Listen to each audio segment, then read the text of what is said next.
The marble floor of the penthouse reflected Alexander Hayes's cold stare as he watched Maria Santos gather the shattered pieces of his mother's antique vase. At 38, Alexander commanded a business empire worth $3 billion, but in that moment, watching the 62-year-old housekeeper's arthritic hands tremble as she worked, he felt something crack inside his chest that had nothing to do with porcelain. "I'm so sorry, Mr. Hayes," Maria whispered, her accent thick with the weight of 4 decades spent cleaning other people's homes. Blood seeped from a small cut on her palm where a shard had bitten into weathered skin. "It was an accident. I was dusting and enough." Alexander's voice cut through the air like a blade. He had perfected this tone in boardrooms where million-dollar deals hung in the balance, where showing weakness meant losing everything. "Pack your things. You're fired." The words felt foreign on his tongue, yet they came so easily. For 6 months, Maria had been more than just his housekeeper. She had been the only person in his sterile world who smiled genuinely when he walked through the door, who left handwritten notes reminding him to eat, who somehow made his 30-room penthouse feel less like a mausoleum and more like a home he'd never really known.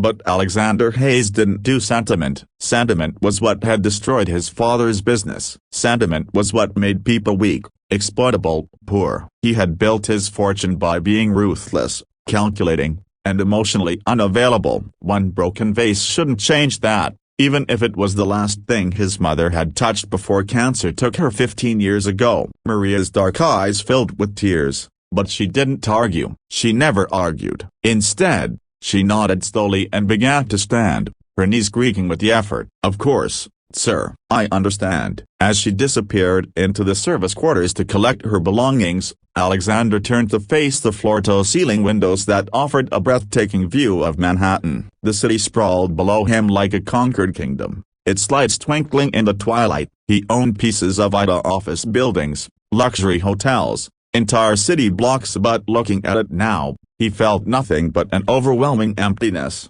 20 minutes later, Maria emerged carrying a small cardboard box that seemed to contain her entire life at the penthouse. Her eyes were dry now, her composure restored. She had changed from her uniform into a simple floral dress that Alexander realized he had never seen before. It occurred to him that in 6 months, he had never once asked about her life outside these walls. "Mr. Hayes," she said quietly, setting the box down by the elevator. "Before I go, there's something I need to tell you." Alexander didn't turn around. He couldn't bear to see the disappointment in her eyes, though he told himself he didn't care. "Make it quick. I know about the man who comes by on Thursdays." Alexander's blood turned to ice. His hand instinctively moved to his phone, ready to call his security team. The Thursday visitor was Dr. Richardson, his oncologist, the man who had been delivering increasingly grim updates about the stage 4 pancreatic cancer that was slowly eating away at Alexander's life. The diagnosis he had hidden from everyone at his board, his competitors, even his own legal team. "I don't know what you're talking about," he lied, his voice steady despite the panic clawing at his chest. Maria's reflection appeared in the window behind him, her kind face etched with the sadness that had nothing to do with being fired. "I've been cleaning for 43 years, sir. I recognize the smell of chemotherapy drugs. I've seen the prescription bottles you hide in your bathroom cabinet. I know you think you're fooling everyone, but what?" Alexander spun around, his carefully constructed mask finally slipping. "But what, Maria?" "But you're dying alone." Her voice broke on the words. "And that breaks my heart more than losing this job ever could." The silence that followed was deafening. Alexander stood frozen, staring at this woman who had just seen through every wall he had spent decades building. Maria wiped her eyes with a handkerchief she pulled from her purse, the same handkerchief she used to dust his furniture, to clean his mirrors, to make his world shine a little brighter.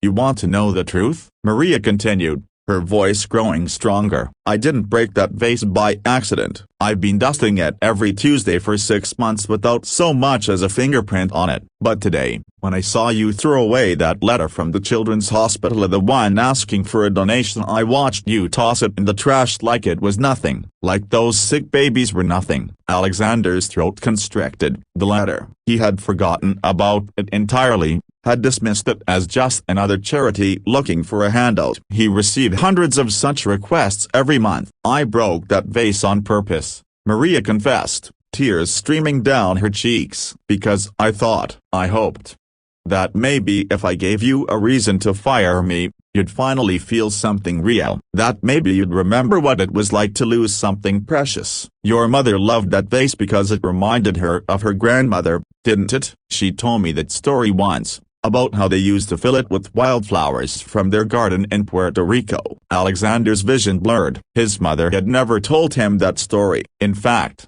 he realized with crushing clarity, his mother had tried to tell him many stories over the years, but he had always been too busy, too focused on building his empire to listen. "You have enough money to save lives, Mr. Hayes," Maria said softly. "Enough money to build hospitals, to fund research, to give dying children the chance you're throwing away. But instead, you choose to die angry and alone, surrounded by things that can't love you back." She picked up her box and moved toward the elevator, then paused. "You know what the saddest part is? You're so afraid of being poor like your father that you forgot the only thing that truly makes a person rich is having someone who will miss them when they're gone." The elevator doors opened with a soft ding. Maria stepped inside and turned to face him one last time. "I would have missed you, sir. Even after today, I still will." As the doors closed, Alexander collapsed into his leather chair, his entire body shaking. For the first time in 20 years, Alexander Hayes, as a billionaire, CEO, master of the universe, he cried. He cried for his mother, who had died believing her son loved money more than her. He cried for Maria, who had shown him more genuine care in 6 months than he had received in decades. But mostly, he cried for himself, for the hollow man he had become. The next morning, Alexander's lawyers were confused by his instructions. "Transfer $50 million to the Children's Hospital. Establish a foundation in Maria Santos's name. Find her. Bring her back, not as a maid, but as the director of his new charitable foundation." When Maria returned to the penthouse that afternoon, Alexander was waiting with the glued-together pieces of his mother's vase, now more beautiful for having been broken and repaired. Together, they filled it with wildflowers, just as his grandmother once had, and Alexander finally understood what it meant to be truly wealthy, not in money, but in the love and respect of people who see your soul and choose to stay anyway. 6 months later, when Alexander Hayes passed away peacefully in his sleep, the funeral was attended by hundreds of children whose lives he had saved, families he had helped, and communities he had transformed. But in the front row sat Maria Santos, the woman who had broken his heart wide open and taught him how to live again, even in dying.